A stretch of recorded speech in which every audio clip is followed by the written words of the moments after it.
Ladies and gentlemen, if you're interested in the history of the mysteries, then I suggest you use this time right now to gather up pen and paper and listen very carefully to what you will hear on this broadcast. Ladies and gentlemen, Freemasonry is an occult secret society. And all Freemasons have aligned themselves with the occult. The word occult means hidden or secret, concealed from view, behind the veil, so to speak. This is the obvious conclusion that people with just a casual knowledge of the lodge are forced to realize. The word occult means deliberately kept hidden, not revealed to others. Now, how can Freemasonry avoid being classified as occult when the Mason is forbidden by oath not to reveal what goes on behind the closed doors of the lodge, even to his wife or his fellow church members? All Freemasons have definitely, without any doubt whatsoever, and by their own admission in their voluminous writings throughout the ages, participated in occult activities, ceremonies, and rituals. This is not an opinion, it's a fact. And the Masonic book, The Royal Ark, its hidden meaning, documents quite a bit of it.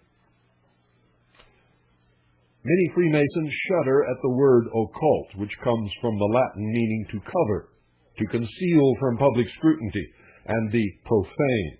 That's you, folks.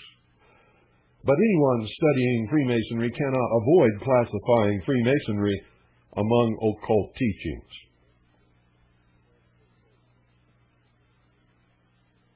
Tonight, we're going to take a look at some of the powerful people and organizations that have played a part in the modern occult revival. And I'm sure you will agree that we're going to find, as we study their teachings, that they all have one common denominator: Freemasonry. Anton LaVey, the high priest of the Church of Satan, with its headquarters in San Francisco, states that Masonic orders have contained the most influential men in many governments, and virtually every occult order has many Masonic roots. Freemasonry is not just an occult secret society. Freemasonry has served for over 200 years as a fertile recruiting ground for other occult orders. You see, men who have come together to practice Masonry have many times down through the years formed other organizations to plunge even deeper into the occult, the hidden mysteries, if you will. According to our research, the first group that actually used the Masonic Lodge for their evil designs was the infamous Bavarian Illuminati. This secret society was officially formed, that is, in the public eye, by Adam Weishaupt, professor of canon law at Ingolstadt University, on May the 1st, 1776. That's a very famous date throughout history. It is celebrated as the founding day of communism, of the Socialist Internationale.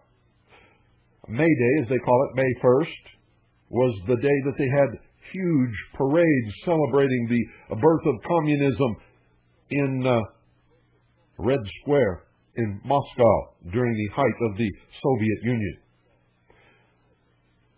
As the plans of the Illuminati began to leak out, ladies and gentlemen, brave men took a stand and raised their voices in protest. One such man was John Robinson, a professor of natural philosophy at Edinburgh University and General Secretary of the Royal Society of Edinburgh. In his book, Proofs of a Conspiracy, which you can still obtain, which was originally published in 1798, that's right, folks, 1798, Robinson thoroughly documented how Freemasonry served as the nursery school for the Illuminati. It was then discovered that this group and several associated lodges were the preparation school for another order of Freemasons who called themselves the Illuminated, and that the express aim of this order was to abolish, completely destroy all independent and sovereign nations, to destroy Christianity, overturn all civil government, and establish themselves upon the throne of the world. The leaders of the so-called New Age movement, which is not new at all, it's just a repetition of a movement that has emerged and then gone underground when it was suppressed throughout history. The latest emergence before the New Age movement, so-called today, was during the 1930s when Hitler was rising to power in Germany. These leaders of the so-called New Age today have also found a friend in the friendly confines of the Masonic lodges. In the last 2 centuries, Freemasonry and the New Age movement have been intricately intertwined. The Scottish Rite Journal of the Southern Jurisdiction, which, by the way, before they changed the name, was called the New Age, between 1903 and 1990. That's when they changed the name to the Scottish Rite Journal of the Southern Jurisdiction. Why did they do that, folks? Well, because many of us were making the connection.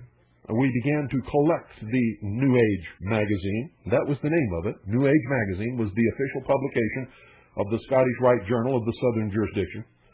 And we began to read the admissions that they had made in their own publication over many years. Freemason Lynn F. Perkins wrote a book in 1972 titled New Age Youth and Masonry: What Every High School and College Graduate Should Know About Masonry. Now, folks, this book was dedicated to those of oncoming generations of youth who would build and operate the new order of the ages. Direct quote. He also wrote another book called Masonry in the New Age. And both of these books, ladies and gentlemen, are listed for sale in the 1991 McCoy Publishing and Masonic Supply Company catalog. The woman heralded as the mother of the modern New Age movement is Helena Petrovna Blavatsky. Born in 1831, died 1891. Blavatsky was born in Russia and was known for her violent temper and her ability to swear in several languages. This behavior was no doubt intensified as a result of her drug addiction to hashish. She traveled all over the world, lecturing and practicing the occult, but her greatest impact by far, ladies and gentlemen, was through her writings. Her most famous book, The Secret Doctrine, is one of the foundational occult works of all time. Her preeminently wicked book made no distinction between the serpent and the God of the Bible, and taught that Satan was the one that made man into a god. Notice, she didn't say that he promised man could become God or like God. She said that Satan was the one that made man into a god. Quote, once that the key to Genesis is in our hands, the scientific and symbolical Kabbalah unveils the secret. The great serpent of the Garden of Eden and the Lord God are identical, end quote. She continues saying, quote, thus Satan, once he ceases to be viewed in the superstitious, dogmatic, unphilosophical spirit of the churches, grows into the grandiose image of one who makes of a terrestrial a divine man, end quote.